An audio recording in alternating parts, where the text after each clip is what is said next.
Bon, ça va?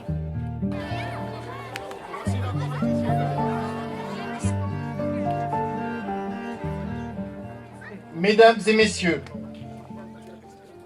je salue en ce jour de commémoration du 8 mai 2022 les représentants de notre section locale de l'Union nationale des combattants, accompagnés de membres d'une section de la Drôme. La Marseillaise. Elle a été composée, paroles et lignes mélodiques, par Rouget de Lille à Strasbourg en avril 1792. Chantée pour la première fois dans le salon du maire de Strasbourg, où étaient réunis des officiers de l'armée du Rhin. Son premier nom était Chant de guerre pour l'armée du Rhin. La France était alors en guerre contre l'Autriche suite à la révolution de 1789. La Marseillaise est un chant de guerre révolutionnaire, un hymne à la liberté, un appel exhortation au combat contre la tyrannie et l'invasion étrangère. À l'été 1792, les volontaires marseillais qui partent à Paris pour rejoindre l'armée chantent ce chant de marche. Lorsqu'ils entrent dans la capitale, la foule est enthousiaste et la baptise alors le chant des Marseillais, puis la Marseillaise. La Marseillaise est l'hymne national de la République française depuis 1795. Les Bleuets de France. L'origine de l'insigne remonte à 1916. Deux infirmières en charge de soldats blessés à l'hôpital des Invalides, émues par les souffrances qu'endurent les blessés de guerre dont elles ont la charge, et devant la nécessité de leur redonner une place active au sein de la société, décident d'organiser des ateliers où ils confectionnent des bleuets et le produit de ces ventes permet de donner à ces hommes un petit revenu. En ce 8 mai 2022, dans chaque ville et village de France, sur nos places, squares et jardins municipaux, devant nos monuments aux morts et mémoriaux, nous commémorons le 77e anniversaire de la fin de la Seconde Guerre mondiale, avec une singularité toute particulière en écoutant les douloureux échos du temps.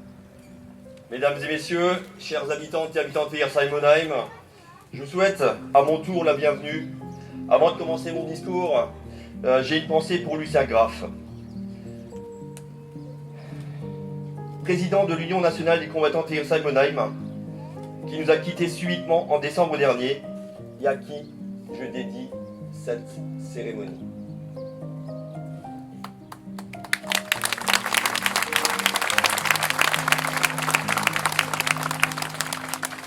Le 8 mai 1945, il y a maintenant 77 ans, l'Allemagne nazie capitulait et la paix revenait sur le continent européen.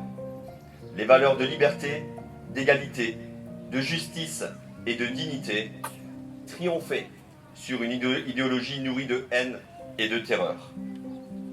La Seconde Guerre mondiale est d'une violence extrême. 77 ans plus tard, alors que le monde est en proie à de vives tensions et que la guerre vient d'éclater aux portes de l'Union européenne, le devoir de mémoire est plus que jamais nécessaire. Il donne l'espoir que l'histoire ne se répète pas, car comme le disait Winston Churchill, un peuple qui ne connaît pas son passé se condamne à le revivre. La fin de la guerre marque aussi le début d'un espoir, celui d'un monde de coopération et de paix entre les peuples. C'est d'ailleurs en Alsace que la construction européenne prend tout son sens. Après 3 conflits franco-allemands et 5 changements de nationalité en 75 ans, notre territoire comprend la nécessité de vivre en harmonie avec son voisin. Enfin, je terminerai mon discours en vous disant que les événements des derniers mois font peser sur nous une obligation morale, celle de ne pas trahir le passé et encore moins d'hypothéquer l'avenir. Nous devons être dignes des combattants de la liberté. Nous devons transmettre à nos enfants l'envie d'un avenir pacifique, l'envie d'entretenir la flamme perpétuelle de cet espoir. Vive la France, vive l'Alsace, vive Fegersheim-Onheim.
Le chant des partisans dénonce l'occupation de la France par les nazis.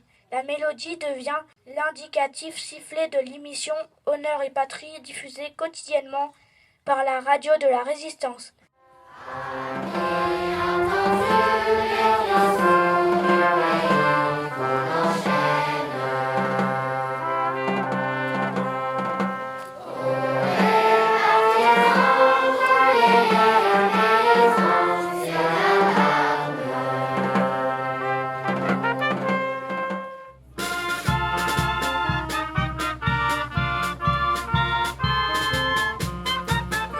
Je vais vous en prendre une. Avec du pain?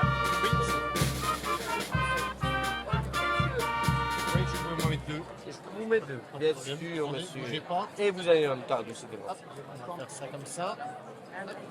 Voilà. Bon appétit, monsieur. Merci beaucoup. Je vous en prie. Parfait, merci.